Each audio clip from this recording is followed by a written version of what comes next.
Die netto-arbeid wat op 'n voorwerp verrig word om sy spoed vanaf rus na V te verhoog, is W. Hoeveel netto-arbeid moet op dieselfde voorwerp verrig word om sy spoed vanaf V na 2V te verhoog? Die korrekte antwoord is C, 3W. Eerstens verhoog ons die snelheid vanaf 0 na V.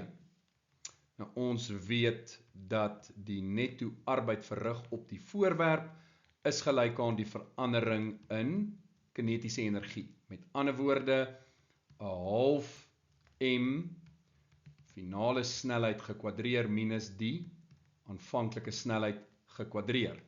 En dit is gelyk aan 'n half m, ons eindsnelheid is V, as ons dit kwadreer is dit V kwadraat minus 0 gekwadreer bly 0, met ander woorde 'n half m V kwadraat.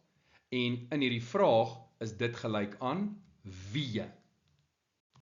So hier sien jy W, en nou vir die tweede scenario verhoog ons die spoed van V na 2V.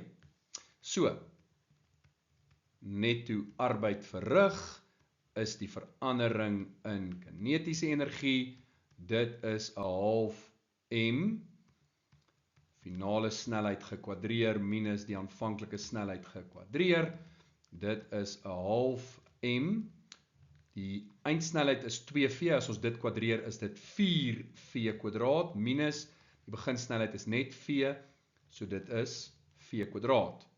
So ons kry met ander woorde, 'n half m maal met 4 minus 1 is 3V kwadraat, so dit is gelyk aan 3 maal met 'n half m V kwadraat. En wat is 'n half m V kwadraat? Dit is W. So met ander woorde, in die tweede scenario het ons 3 keer die arbeid nodig om verrig te word as in die eerste scenario.